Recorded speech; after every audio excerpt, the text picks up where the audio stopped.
পান হারাম আল্লাহ তাআলা করেন নাই, তখন হালাল ছিল। যেমন ধরেন একবার রাসূলুল্লাহ সাল্লাল্লাহু আলাইহি ওয়াসাল্লামের চাচা হামজা রাদিয়াল্লাহু আনহু তিনি একবার একটা ঘরের মধ্যে বসা ছিলেন। বুখারী শরীফের হাদিস, ওই ঘরের মধ্যে বসে সাথী সঙ্গীদেরকে নিয়ে মদ পান করছিলেন। অপরদিকে আলী রাদিয়াল্লাহু আনহু বড় বড় দুইটা ওট, উনি যুদ্ধের গনিমত হিসেবে তিনি সেটাকে পেয়েছিলেন। ওই ঘরের পাশেই ওই ওট দুটোকে রাখা ছিল। আর সেখানে একটা গোলাম বান্দি ছিল যে কবিতা আবৃত্তি করত।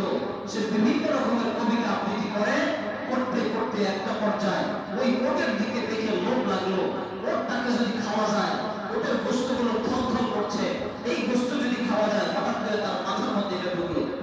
ওই বান্দি তখন কবিতা আকারে বলা শুরু করে দিল যে, হে হামজা, তুমি ঝাঁপিয়ে পড়ো এই সমস্ত ওটের উপর এবং এদেরকে চূর্ণ বিচূর্ণ করো, পরিধে ছিঁড়ে নিয়ে আসো, এরপর ঘোড়া করে খাও। এমনিতে মাথা ঠিক নাই, আমার ওটের এত চমকপ্রদ প্রশংসা করেছে। হামজা রাদিয়াল্লাহু আনহু তিনি দৌড়ে গেলেন, গিয়ে ওটের বড় বড় যে কুচ ছিল, ছুরির আঘাত করে কুচগুলোকে ছিঁড়ে ফেললেন মুহূর্তের মধ্যে। এরপরে পেটের মধ্যে ছুরি ঢুকিয়ে দিয়ে পেটের ভিতর থেকে কলিজা নাড়িগুলো সব বের করে ফেললেন। এই সময় আলী রাদিয়াল্লাহু আনহু আসলেন। আলী রাদিয়াল্লাহু আনহু আসার পরে তিনি দেখে একদম কষ্ট জলে সিক্ত হয়ে গেলেন। কারণ আলীর দুইটা ওট, একটা ওটের দাম একটা গাড়ির সমান। বর্তমান একটা গাড়ি যেই পরিমাণ দাম, একটা ওটের দাম ওই পরিমাণ। তো এই একটা ওটকে যখন এই অবস্থায় দেখলো, দেখে তিনি কান্না শুরু করে দিলেন।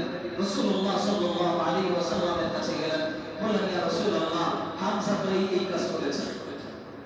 আল্লাহ রাসূল হামজাকে ডাক দিলেন। ডাক দিয়ে আসার পরে হামজাকে ইচ্ছা মতো যখন শাসানো শুরু করলেন, শাসানোর পরে হামজা রাদিয়াল্লাহু আনহু তখন একবার রাসূলের চেহারার দিকে তাকিয়ে গরম ভাষায় কথা বলা শুরু করলেন। সেই না গরম ভাষায় কথা বলা শুরু করলেন, আল্লাহ রাসূল সাল্লাল্লাহু আলাইহি ওয়াসাল্লাম তো আস্তে করে চুপ হয়ে গেলেন। তখন হামজা সেখান থেকে বের হয়ে গেল। রাসূলুল্লাহ সাল্লাল্লাহু আলাইহি ওয়াসাল্লাম তখন বললেন যে, হামজা এখন জায়গা মতো নাই, মানে মদ খেয়ে মাতাল অবস্থায় চলে গেছে, পরে এখন কিছু বললে লাভ নাই, ও চলে যায়। তার মানে বোঝা গেল ইসলামের প্রথম যুগে মদ পান করা এটা হালাল ছিল, এর পরবর্তীতে আস্তে আস্তে হারাম করে দেওয়া হয়েছে। এখন কোরআনুল কারীম কেন আল্লাহ তাআলা একসাথে নাযিল করেন নাই? যদি একসাথে নাযিল করতেন, কোরআনুল কারীমের মধ্যে সমস্ত বিধান একসাথে দেওয়াই আছে, যদি একসাথে নাযিল করে ফেলতেন, তাহলে প্রত্যেকটা বিধান মুসলমানদের একসাথে মানা ফরজ হয়ে যেত। একজন নও মুসলিম আজীবন কাটিয়েছে একরকম জাহিলিয়াতের বর্বর যুগের বিভীষিকাময় অবস্থা ছিল। সেই বর্বরতাকে পার করে একটা নও মুসলিম যখন হঠাৎ করে দিন ইসলামে ঢোকে, একসাথে যে পাক্কা বিশ্বাস হয়ে যাবে, পাক্কা মুসলিম হয়ে যাবে, বিষয়টা তা না।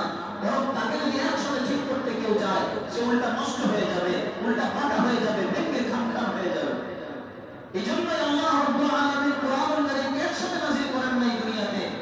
যদি একসাথে নাযিল করে দিত, সমস্ত বিধিবিধান নাযিল হয়ে যেত। আর যেটা সমস্ত বিধিবিধান নাযিল হয়ে যেত, সব কিছুকে মানা মুসলমানদের জন্য ফরজ হয়ে যেত। এটা মুসলমানদের জন্য কষ্টকর বিষয় হয়ে যেত।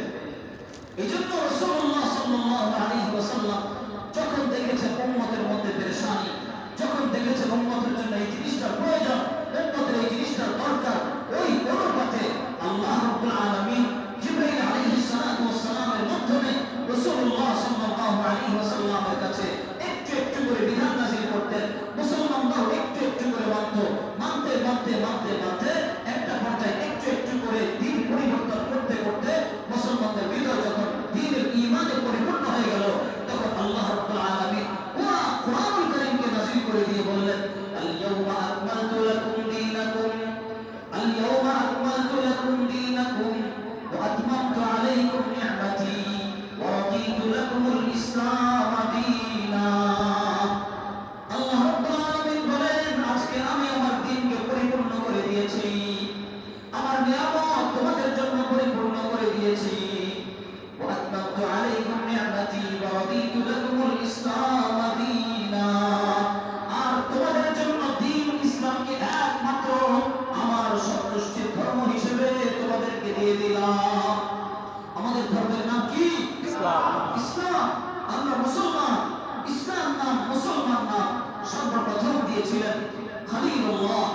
ইব্রাহিম আলাইহিস সালাতু ওয়াস সালাম মিল্লাতা আবিকুম ইব্রাহিম, তোমাদের জাতির পিতা হলো ইব্রাহিম, হুয়া সাম্মাকুমুল মুসলিমিন, এই জাতির পিতা আমাদের নাম রেখেছে মুসলমান।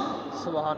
সুতরাং মুসলমান আমরা এখন থেকে না, মুসলমান সেই ইব্রাহিম আলাইহিস সালাতু ওয়াস সালামের জামানা থেকে তিনি আমাদের নাম মুসলমান হিসেবে নাম রেখেছেন। যাই হোক, বলছিলাম কোরআনুল কারীমটা আল্লাহ তাআলা কেন একসাথে নাযিল করেন নাই? একসাথে আল্লাহ এই জন্যই নাযিল করেন নাই, যদি একসাথে নাযিল করতেন তাহলে সমস্ত মানুষদের পুরা কোরআনটা একসাথে পড়াটা ফরজ হয়ে যেত, আর ওই মানুষটা শুরুতে এসে পারত না। শুধু এতটুকু না, রাসূলুল্লাহ সাল্লাল্লাহু আলাইহি ওয়াসাল্লামকে যখন জিবরাইল আলাইহিস সালাতু ওয়াস সালাম কোরআনুল কারীম শিক্ষা দেওয়াতেন, কিভাবে দিতেন? 6 আয়াত করে করে রাসূলুল্লাহ সাল্লাল্লাহু আলাইহি ওয়াসাল্লাম জিবরাইল আমিনকে শিক্ষা দান করতেন, জিবরাইল আমিন রাসূলকে শিক্ষা দান করতেন।